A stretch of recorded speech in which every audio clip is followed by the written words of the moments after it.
चलो फाइनली ये पल आ ही गया जब मैं आसमान में खुले पंछी की तरह उड़ पाऊं। यस, और तुम्हारी ये उड़ान मैं अपने कैमरा में कैप्चर करूंगी। लेकिन मिस्टर आजाद पंछी, कहीं आसमान में इतनी दूर मत उड़ जाना कि आसमान में गुम ही हो जाओ। डोंट वरी मैडम, वैसे भी अगर रोनी जी आसमान में गायब हो भी गए ना तो वापस तो जमीन भी आना पड़ेगा ना। उड़ान भरने से पहले ही आप नीचे आने की बात कर रहे हो। चलो हो गई तैयारी? All the best.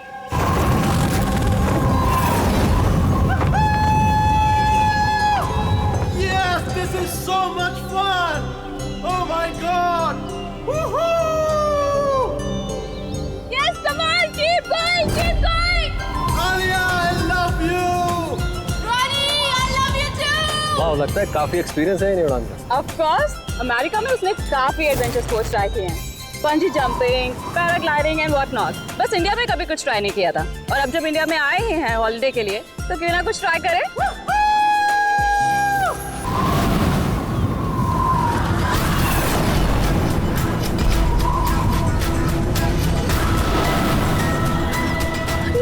रोनी को कुछ हो गया।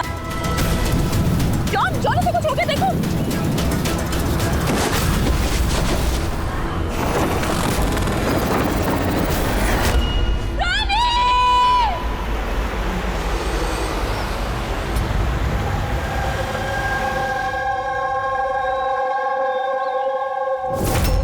मैं और रोनी तो यहाँ हॉलिडे मनाने आए थे। मुझे क्या पता था कि ये रोनी का आखिरी दिन साबित होगा। आलिया, हम जानते हैं ये घड़ी तुम्हारे लिए मुश्किल है, मगर प्लीज हिम्मत से काम लो। अब मैं न्यूयॉर्क जाके उसके डैड को क्या जवाब दूंगी कि मैं आई तो उसके साथ थी, लेकिन लौट अकेले रही हूँ। आपको किसी पे शक है? कौन मार सकता है रोनी को? सर, रोनी को कोई क्यों मारेगा? हम तो यहाँ किसी को जानते तक नहीं। कहीं ऐसा तो नहीं कि इसका कोई दुश्मन अमेरिका से इसका पीछा करते हुए यहाँ तक आ गया? नहीं सर, रोनी का कोई दुश्मन नहीं था। He was such a lively person, सब उसको पसंद करते थे। तो तुम्हारा कहना है कि यहाँ पे इंडिया में कोई रिश्तेदार, कोई दोस्त, कोई परिवार वगैरह नहीं है यहाँ पे? ये देश हमारे लिए अजनबी है सर। सब कुछ ना इन पैराग्लाइडिंग वालों ने किया है। Please sir, arrest them. आप हमें दोष मत दीजिए, रोजी रोटी है हमारी, हम क्यों मारेंगे किसी टूरिस्ट को? तो किसने मारा रोनी को फिर? सर ये मुझे भी समझ में नहीं आ रहा है, 3000 फीट की ऊंचाई से गोली कैसे चली, किसने चलाई? तो रोनी 3000 फीट की ऊंचाई पे उड़ रहा था? हाँ सर, और मैंने खुद गियर चेक किया था, कोई भी खतरनाक चीज नहीं थी उसके अंदर। और उसके आसपास किसी को उड़ते हुए देखा आसपास? नहीं सर, कोई भी नहीं था। आसमान एकदम साफ था, रेडियस भी क्लियर था, और वो अपनी उड़ान एंजॉय भी कर रहे थे। पर सडन पता नहीं क्या हुआ, एकदम से धड़ाम से नीचे आके गिर गए। ये जो घाव है ना, गोली चली है शायद किसी राइफल से।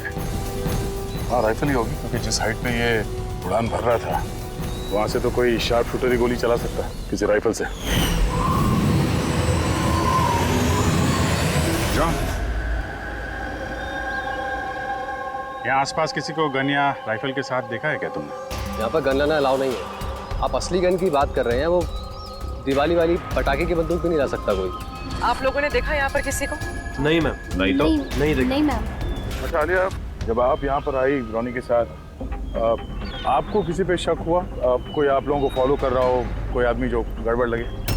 नहीं सर, ऐसा तो कोई नहीं था। तो क्या गोली आसमान से चली है क्या? सर मैंने बताया ना, रोनी जी के आसपास में कोई उड़ नहीं रहा था, तो फिर आसमान से गोली चलाएगा कौन? हाँ सर, आसमान में कोई भी नहीं था। आप चाहें तो ये फुटेज चेक कर सकते हैं, इसमें कोई भी नहीं है साथ में।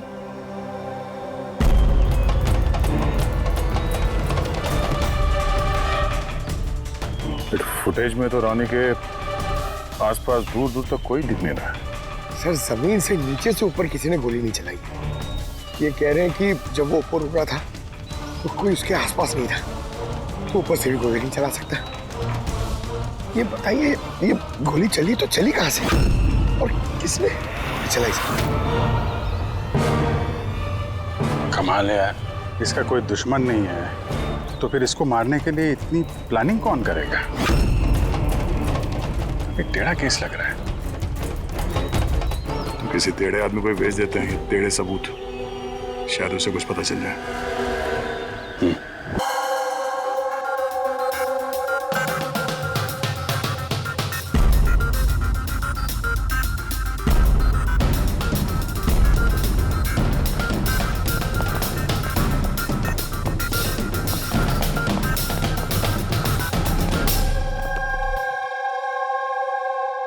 वाह, आज आप दोनों जिस कदर काम में डूबे हुए हो, ऐसा लगता है कि बहुत सारे सुराग देके भेजने वाले हो हमें यहाँ से।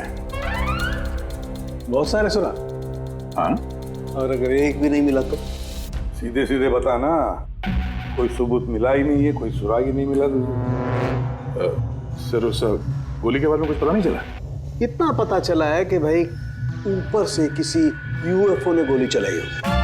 यार सालों के क्या बच्चों जैसे यूएफओ की बातें करते हो। और ये क्या है, ये बता, हमें समझाने के लिए किया है क्या? हाँ बता। ये देखो बॉस, रॉनी ग्राउंड से 3000 फीट की ऊंचाई पर उड़ान भर रहा था और गोली लगी है उसे इससे भी ऊपर से, लगभग 1000 फीट की ऊंचाई से। और ये गोली 60 डिग्री के एंगल से लगी है उसे। मुझे तो सोच सोच के चक्कर आ रहे हैं। आसमान में ऊपर से कौन गोली चला सकता है रोनी पे, और वो भी कैसे?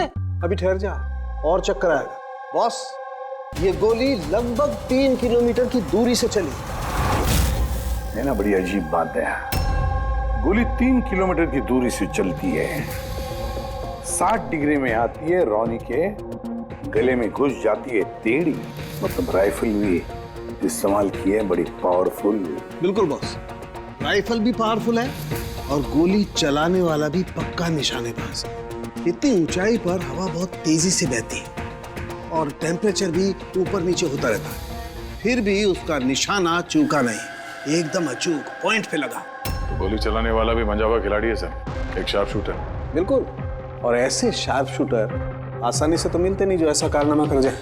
लेकिन सर हमने सारे वीडियोस देख डाले। जब रॉनी आसमान में था तो उसके आसपास ना तो कोई चॉपर था ना पैराशूट, आसमान एकदम साफ था सर। वही तो समझ में नहीं आ रहा है कि ये किलर, ये गोली चलाने वाला था कहां पर, जबकि सारा आसमान साफ था, जब बादलों में छुप कर बैठा था। और सर वो गोली से क्या पता चला है? कुछ नहीं मिला पूर्वी। मैंने बैलिस्टिक डिपार्टमेंट का पूरा डेटाबेस चेक किया। ऐसी गोली का तो कोई रिकॉर्ड ही नहीं है। सर, ये गोली जरूर कस्टम मेड बनवाई गई है। हाँ, अपने हिसाब से बना ली गोली। एक ऐसी गोली जो 3 किलोमीटर से चलती है और बिल्कुल निशाने पे लगती है। और सर, अगर ये गोली इतनी जबरदस्त है तो इसकी राइफल भी काफी स्पेशल होगी। हाँ, एक काम करते हैं, ये गोली फायर आर्म्स विंग और बैलिस्टिक डिपार्टमेंट में भेजते हैं, देखते हैं क्या रिपोर्ट आती है। अब ये जो भी कोई है, इतने ऊपर चला गया खून करने के लिए, अब जल्द से जल्द इसे जमीन पर लाते हैं।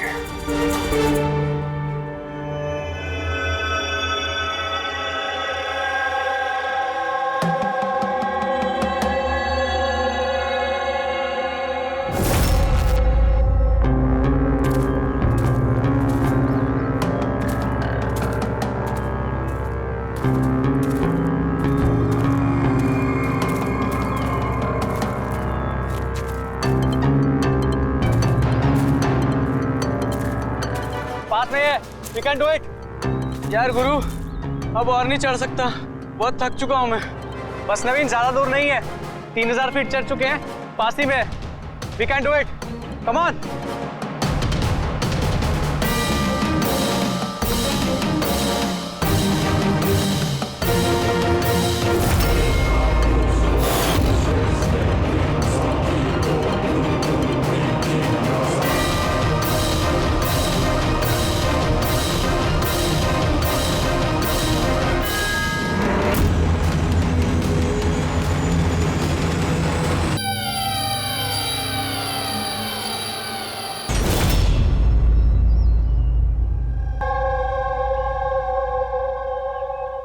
ऐसे लग रहा है जैसे रॉनी के मर्डर की फोटोकॉपी देख रहे हैं।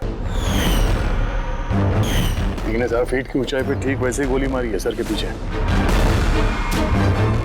इसको भी ऊपर से गोली। क्या आप लोग जब ट्रैकिंग कर रहे थे तो ये हितेन के पीछे भी कोई था क्या? नहीं सर, हितेन ही सबसे पीछे था सर। सर ये देखिए फुटेज। सर ये वही जगह जहाँ पे ये सब कुछ हुआ। कमाल है। पीछे तो सिर्फ खुला आसमान है, ऐसी कोई जगह दिख ही नहीं रही है जहां से गोली चलाई जा सके। तो इसे गोली कहां से लगी? दोनों केसेस में पता नहीं चल रहा है कि गोली चली कहाँ से है। सर एकदम सही कह रहे हैं। आसमान से कोई कौवा या कबूतर थोड़ी गोली चलाएगा। ये गोली चली तो चली कहाँ से? और ये दोनों गोलियां 24 घंटे के अंदर अंदर चली। मुझे लगता है इन दोनों केसेस का आपस में कोई ना कोई कनेक्शन तो है। तो ये हितन काम क्या करता था? सर वो कॉलेज स्टूडेंट था सर, मुंबई ग्रेजुएशन करने आया था सर। ट्रैकिंग का बहुत शौक था उसको। अजीत, समझ में नहीं आ रहा, कोई एक कॉलेज स्टूडेंट को मारने के लिए इतनी प्लानिंग क्यों करेगा? वही तो, पहले रॉनी और अब ये हितन। इससे पहले कि आसमान से चलने वाली गोली का कोई तीसरा शिकार हो जाए, इस खूनी तक पहुंचना होगा जल्दी से जल्दी। और दोनों को मारने का तरीका भी क्या? High profile. सर दोनों की मौत हुई है एडवेंचर स्पोर्ट्स करते हुए। जमीन से हजारों फीट ऊपर मारा है सर। मगर सर सोचने वाली बात है कि खूनी ने ये एडवेंचर स्पोर्ट वाला समय ही क्यों चुना इनको मारने के लिए? वो तो उन्हें कभी भी मार सकता था। इतनी लंबी प्लानिंग 2 बच्चों को मारने के लिए। सिर्फ प्लानिंग ही लंबी नहीं दया, गन भी लंबी। ये ऐसी। ये कौन सी राइफल है सर? ये है TX-65, रशियन गन है बॉस, लॉन्ग रेंज। ऐसी ही गन से मारा गया होगा। सालुंके साहब, क्या इस गन से 3 किलोमीटर दूर निशाना लगाया जा सकता है? हाँ फ्रेडी, शूटिंग रेंज में ट्राई करके देख लिया है। इसकी रेंज 3 किलोमीटर से ऊपर ही है। ऐसी गन तो आर्मी वालों के पास या फिर आतंकवादियों के पास ही मिलेगी। बिल्कुल बॉस, और इसीलिए मुझे लगता है कि ये सिर्फ मर्डर का मामला नहीं है, कोई बहुत बड़ा गुनाह होने वाला है, लार्ज स्केल पर। दया, सर काम करो, दिल्ली में जाओ इंडियन इंटेलिजेंस विंग में और पता लगाओ कि ये ऐसी गन किसके हाथ लगी थी और कैसे।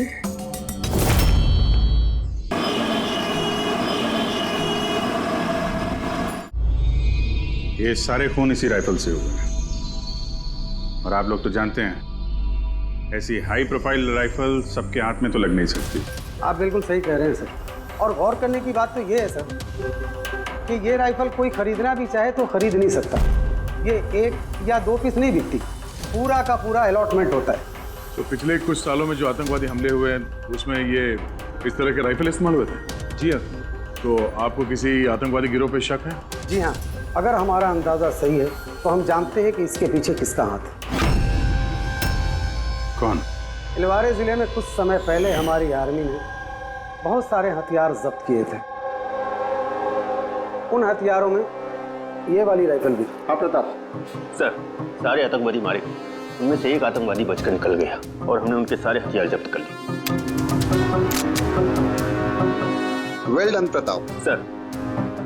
और जो आतंकवादी भागकर गया है उसके बारे में सारे पोस्ट को अलर्ट कर दो।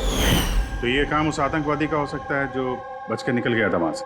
जी हाँ, और हमारी इंफॉर्मेशन के मुताबिक ये आतंकवादी गिरोह जल्दी ही कुछ बड़ा करने वाला है। शायद ये उसी की शुरुआत हो। ये दोनों जुर्म कोई मामूली खून नहीं है, ये जरूर कोई बड़ी साजिश है, बड़ी साजिश, आतंकवादी हमले की साजिश। हाँ सर, और इस हमले को रोकने के लिए पहले इन आसमान से चलने वाली गोलियों का राज का पता लगाना पड़ेगा सर। और इस राज का पता करने के लिए हमें सबसे पहले ये पता करना पड़ेगा सर कि आतंकवादी रॉनी और हितेन जैसे आम आदमी की हत्या क्यों की। वैसे क्या कॉमन है इन दोनों खून में?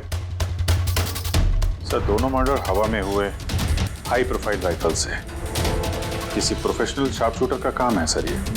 और सर इन दोनों केसेस में कोई वैंटेज पॉइंट नहीं है, कोई ऐसी जगह नहीं है जहां पे बैठ के खूनी इन दोनों पे गोली चला सकता है।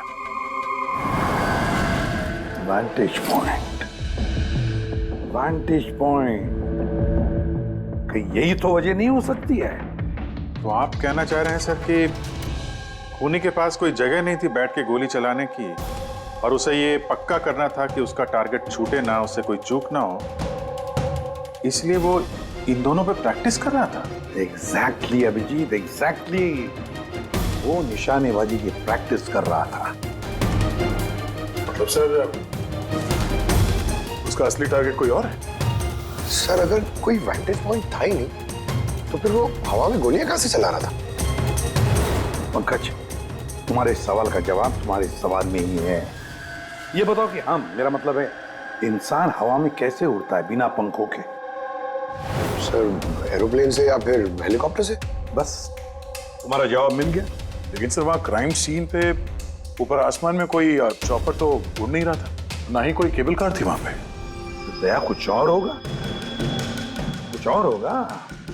अभिजीत, मैप निकालो। वहां उस पैराग्लाइडिंग और माउंटेनियरिंग कैंप के आसपास देखो, मेरा मतलब है ऐसा कुछ है क्या जहां से आदमी हवा में उड़ सके? जंगल है, और हाँ, ये 2 हॉट एयर बैलून रेंजेस भी हैं। सर देखो जहां पर खून है उसके आसपास कितने रेडियस में है ये? सर ये दोनों 60 किलोमीटर के रेडियस में है। तो एक बात तो पक्की हो गई, खूनी वहां पर उस हॉट एयर बलून में बैठा था और वहीं से उसने गोली चलाई 3 किलोमीटर की दूरी पे। सर अगर किसी को हॉट एयर बलून की सवारी करनी है तो पहले से बुकिंग करनी पड़ती है, कोई ऐसे ही नहीं जा सकता। कोई बात नहीं, तो वहां उस हॉट एयर बलून रेंज के ऑफिस में जाकर पता लगा कि ऐसा कौन सा टूरिस्ट था जिसने उन 2 दिनों में दोनों हॉट एयर बलून में सवारी की थी। ये टोटल 12 लोगों की लिस्ट है जो उस दिन हॉट एयर बैलून में बैठे थे। कुछ लोग अलग बैठे थे और कुछ लोग ग्रुप बना के बैठे थे। तुम्हें कुछ याद है कि इनमें से कितने लोगों के पास कोई सामान या कोई बैग्स थे? या फिर कोई बदमाश जैसा दिख रहा हो? नहीं, बदमाश तो कोई नहीं लग रहा था, लेकिन एक बूढ़ी आंटी थी जिन्होंने बैकपैक रखे हुए थे और वो चश्मा और टोपी भी लगाई हुई थी। हाँ, हम भी हैरान थे कि इस उम्र में ऐसी ट्रैवलिंग का जज्बा। और जब फोटोज खींची जा रही थी तो वो शर्मा रही थी और अपना मुंह छुपा रही थी। ये बुढ़ी आंटी शार्प शूटर सुनने में थोड़ा अजीब नहीं लग रहा है? हाँ सर, मैं ही पायलट हूँ इधर। 25 फरवरी को कुल मिलाकर सर मैंने 6 लोगों को एयर बैलून की सवारी करवाई थी और 2 लोगों को दिनेश ने सर। अच्छा, तो उनमें से कोई गड़बड़ टाइप का आदमी लगा या जिसके पास कोई सामान वगैरह हो? सर ऐसा तो कोई नहीं था। हाँ, एक बुजुर्ग आदमी था, पता नहीं बात बात पर क्यों चिल्ला रहा था। शायद उसका मूड खराब था या खड़ूस था शायद। उसके हाथ में कुछ सामान था क्या? सामान तो नहीं था। हाँ, बैसाखी लेकर चल रहे थे। बैसाखी लेकर चल रहे थे? तुम लोग की हिम्मत कैसे हुई मेरी तस्वीर लेने की बिना मुझसे पूछे? जरा भी तमीज है कि नहीं है? उड़ाओ उसे, उड़ाओ। अच्छा, फोटो खींचने पे नाराज हो गए? कितनी अजीब बात है ना सर। लोग हॉट एयर बैलून पे रोज रोज तो बैठते नहीं हैं, तो वो खुद ही फोटो खिंचवाना चाहते हैं ताकि वो इस मेमोरी को हमेशा अपने पास रख सकें। और कोई खास बात याद है उनके बारे में? सब पता नहीं बतानी चाहिए या नहीं। नहीं नहीं, बोलो, जो भी याद है खुल के बताओ।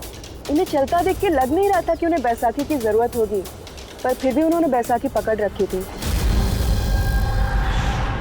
अच्छा,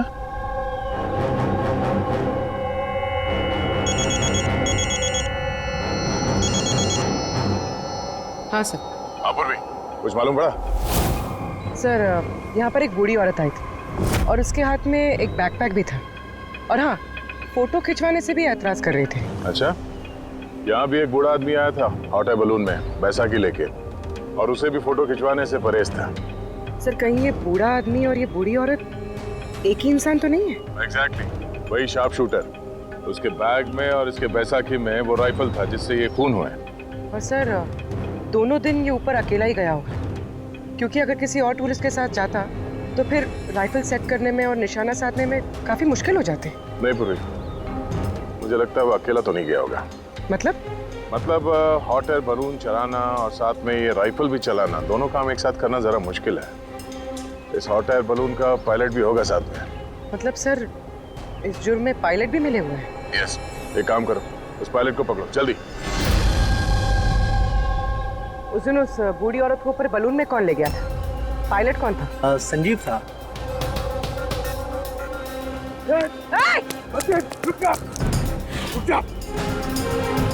ना तुम मुझे मार पाओगे और ना ही उसे।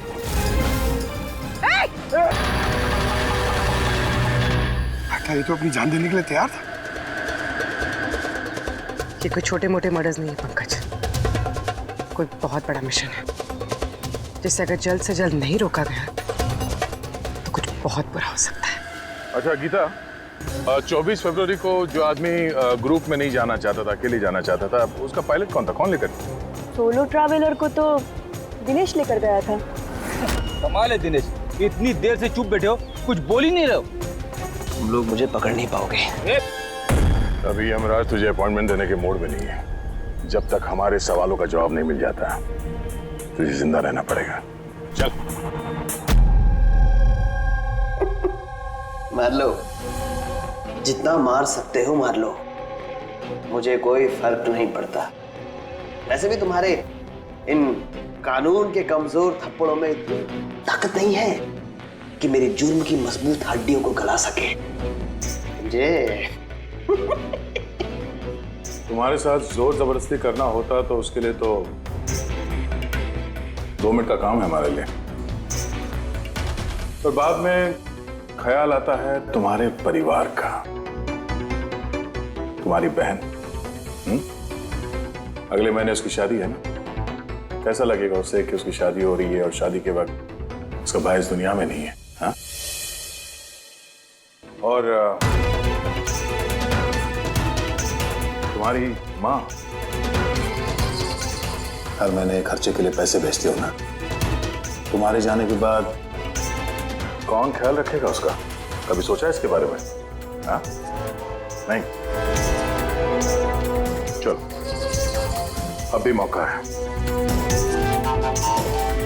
सरकारी गवाह बन जाओ। वादा करते हैं तुम्हारे जेल जाने के बाद तुम्हारी माँ का ख्याल हम रखेंगे। सच? मतलब पूरा ख्याल रखोगे? पूरा ख्याल? हाँ, तुम्हारी माँ का पूरा ख्याल रखेंगे। तुम बस ये बताओ कि किसके लिए काम करते हो? तुम्हारा बॉस कौन है? बता दो, पक्का बता दो? हाँ बताओ। मैं जिसके लिए काम करता हूं ना, मेरा बॉस है सर, उसका नाम है एसीपी प्रद्युम्न।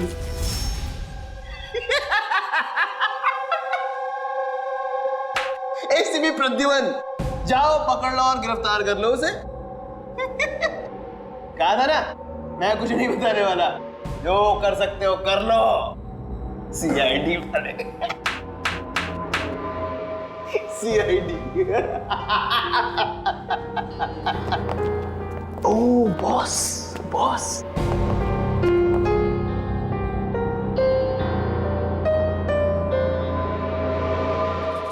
कोई बात नहीं, कुछ मत बताना। अब हम ना तुमसे कुछ पूछेंगे, कुछ बताने के लिए तुम पर जोर जबरदस्ती करेंगे, कुछ नहीं, सिर्फ एक करेंगे, हम तुम्हें सोने नहीं देंगे। सोने नहीं देंगे? वैसे भी मैं अगर जागता रहा तो मैं कुछ बताने नहीं वाला हूं आप लोगों को। कोई जरूरत नहीं, कुछ मत बताओ, पर सोने नहीं देंगे तुम्हें। ओके? यार दया, मैंने तो सुना है कि आदमी खाने पीने के बगैर तो काफी दिनों तक सरवाइव कर सकता है, लेकिन सोए भी ना, कितना तड़पेगा ये बेचारा। बड़ी बुरी मौत मरेगा, मुझसे तो देखा नहीं जाएगा।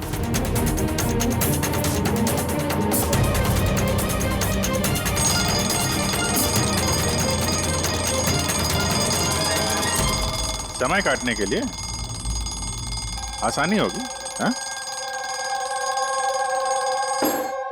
अपने जिंदगी के आखिरी पल अपनी आंखों के आगे गुजरते हुए देखो, ठीक है? Thank you. सोने मत देना इसको।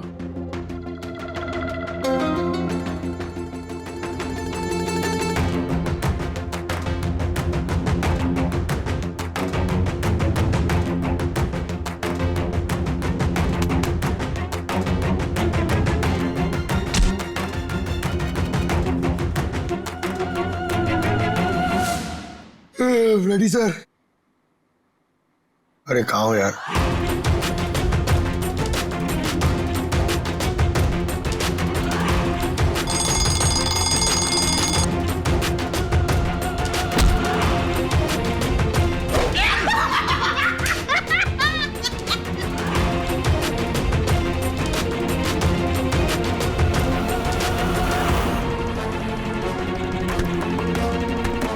जब तक मुंह नहीं खोलेगा सोने का नहीं, समझे? 5 मिनट में नहीं। नहीं 1 मिनट, 1 मिनट तो सोने दो। 1 सेकंड, सोऊंगा नहीं, नहीं सोऊंगा बिल्कुल नहीं, बिल्कुल नहीं सोऊंगा।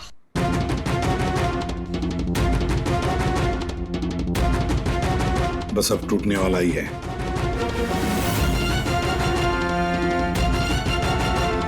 सब बकना शुरू कर देगा अभी। बल्लू, बल्लू नहीं सोएगा तू।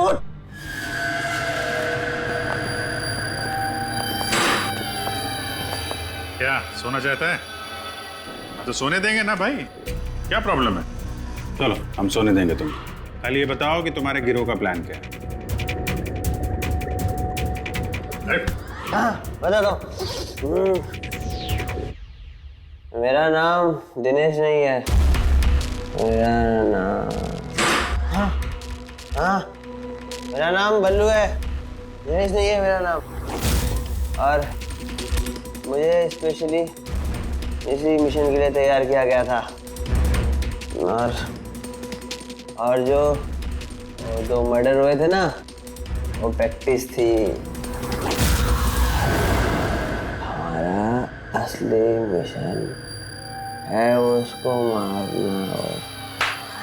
और स्टीव, क्या नाम है उसका? वो स्टीव मल्डर। स्टीव मल्डर, वो इंटरनेशनल पीस मीडिएटर, शांति दूत जो हमारे देश आया है, दुश्मन देशों के बीचों शांति का करार करवाता है, आतंकवाद बंद करने के लिए। किसी भी हम नहीं चाहते कि आतंकवाद कभी रुके। और स्टीव मल्डर तो मरेगा, तुम लोग कुछ नहीं कर सकते। और तो कर भी लोगे ना, उसको बचा भी लिया ना, और स्टीव मल्डर को खत्म कर देंगे हम। हमारा जो शार्प शूटर है ना, एकदम रेडी। कहाँ मारने वाले हैं और कब? बोल। वो जब कॉन्फ्रेंस में भाषण दे रहा होगा ना, वो सबसे सही वही सबसे सही समय, वही सबसे सही समय होगा, क्योंकि उस समय उसके आसपास सिक्योरिटी वाले नहीं होंगे। और जो कॉन्फ्रेंस है ना, ये बिल्डिंग की छत पे है, तो हॉट एयर बैलून पे हमारा शार्प शूटर जाएगा, तो वही गोली मारेगा। कॉन्फ्रेंस 1 घंटे में चालू होने वाला है, अभी जल्द से जल्द पहुंचना होगा। अरे तुम लोग कितनी कोशिश कर लो, नहीं बचा पाओगे उसे। और हाँ, अगर तुम लोगों ने बचा भी दिया ना, तो हम दोबारा प्लान बनाएंगे, दोबारा मार देंगे। कौन मारेगा? कैसा दिखता है वो? अरे मैंने उसकी शक्ल नहीं देखी अभी तक, जब भी आता है भेष बदल के आता है। तुम लोग क्या उसमें पकड़ोगे? हॉस्पिटल ले जाओ जल्दी। सर, क्या हम हॉट एयर बलून रुकवा नहीं सकते जब तक कि ये कॉन्फ्रेंस पूरी न हो जाए? नहीं फ्रेडी, ये हॉट एयर बलून हम नहीं रुकवाएंगे। अगर आज रोक दिए तो कल दूसरा प्लान करेंगे। आज का प्लान हमें पता है, हम आज ही भिड़ेंगे इनसे।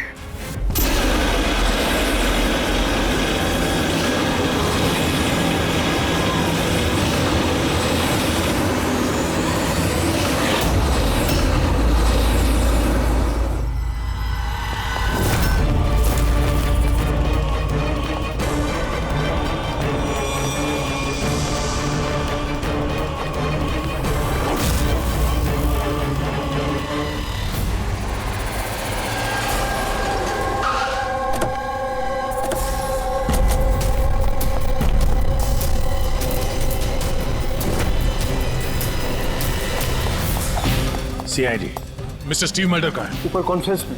हमें ले चलो उनके पास, जल्दी हरिया।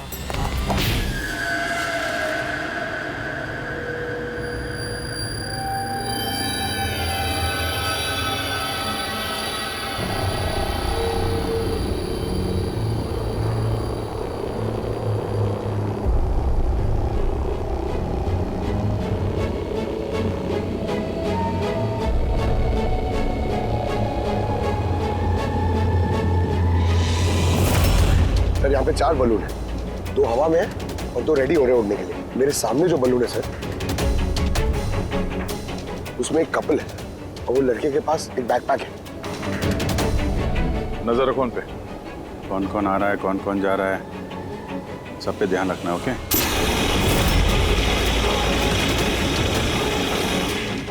सर उनका बलून टेक ऑफ हो गया सर। हाँ।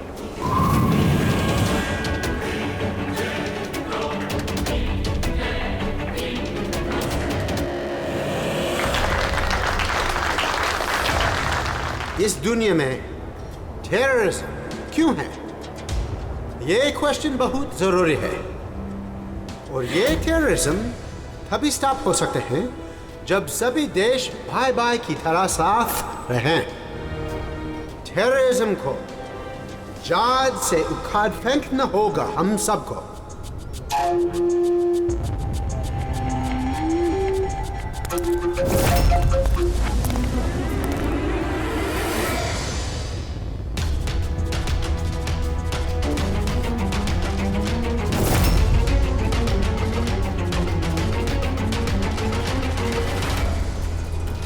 तो म्यूजिशियन है, उड़ने की तैयारी में है।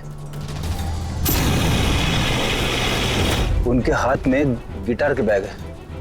अब ये बताना मुश्किल है कि अंदर गिटार है या गन।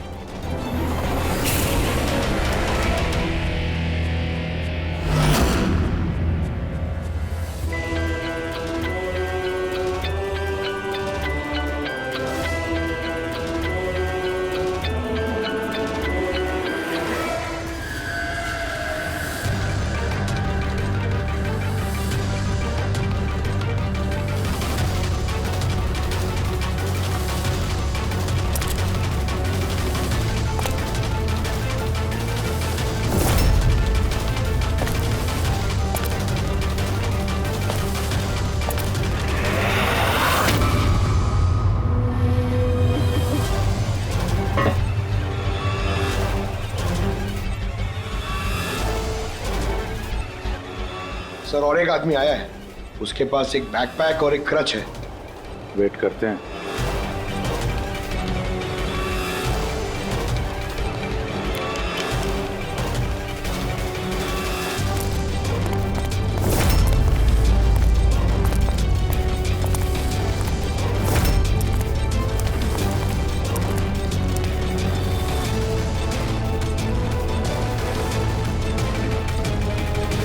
सर कैमरा क्रू वाले आए हैं, उनके पास 2 बैग है।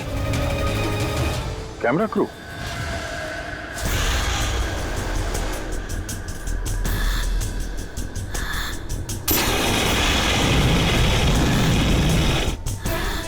उन्हें नजरों से ओझल होने मत देना। नजर रखो उन पे।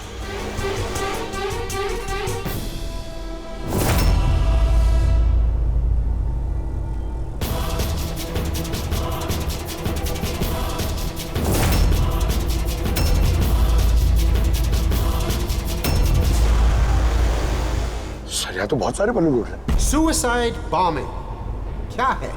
कोई खुशी खुशी हो अपनी जान देने को कैसे रेडी हो सकते हैं? जिंदगी अनमोल। Oh no. We need to respect ये सारे बलून? life। और हर देश वो कौन सा बलून होगा जिसकी हमें तलाश है? लगता है भेष बदल के आया है।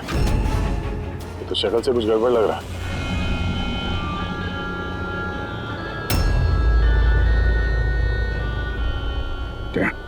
वो गिटार वाले पे नजर रखो। अपनी गलतियों से सीखना चाहिए हमें, ताकि World War I और World War II जैसे ये तो गिटार है। चल क्या रहा है ये? ऊपर जाके ये लोग म्यूजिक बजाने वाले हैं क्या? बाकी तो सारे बलून्स निकल गए, एक रह गया। मतलब सर इस बलून में हमारा sharp shooter. Wait and watch. मतलब सर इस बलून में हमारा शार्प शूटर। ये अपनी जगह से हिल रहा है। Camera crew. सर ये कहाँ गायब हो गया?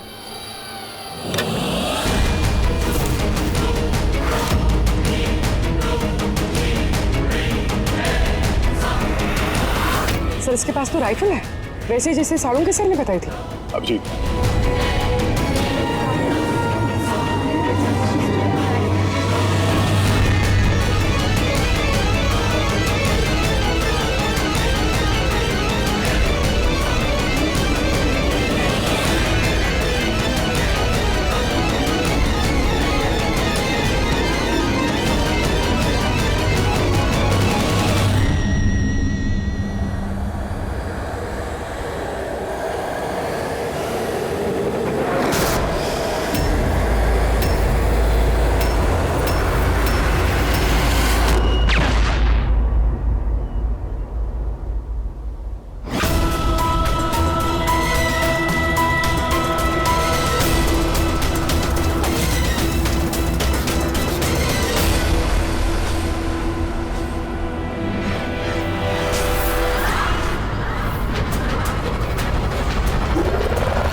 Mister Steve, your life is in danger. आपकी जान को खतरा है। आप क्या करें? We have a plan. Thank you CID. अगर आप लोग आज सुबह वक्त पे नहीं आते, मैं जिंदा नहीं होता। देखिए मिस्टर स्टीव, खतरा अभी गया नहीं है, अभी खूनी पकड़ा नहीं गया है, इसलिए बी सेफ है। Be careful. Okay Freddy, Pankaj, उस बलून पे नजर रखना, आंखों से ओझल होने मत देना। हाँ सर, हम लोग बलून को ट्रैक कर रहे हैं।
Good job.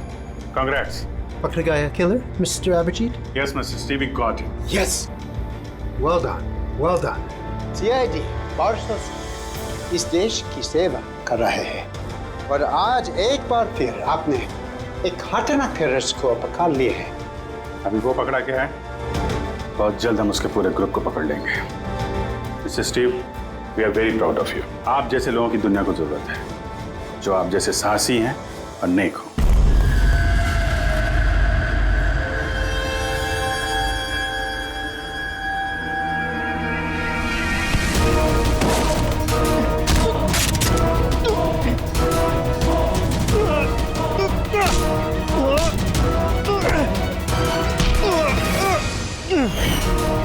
तो तुमने भेस बदलकर हमी और हितेन का खून किया था।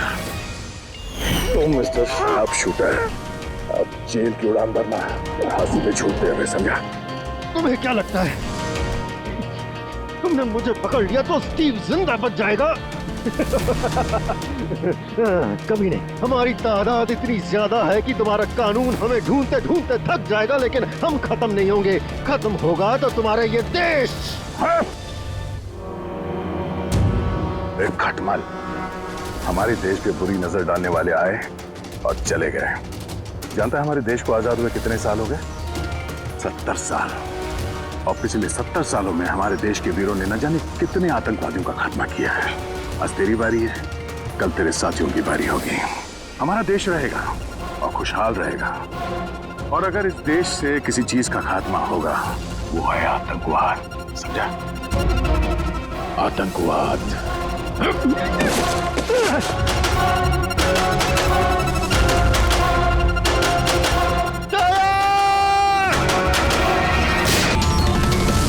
आतंकवादी, पीठ पे ही गोली मारोगे?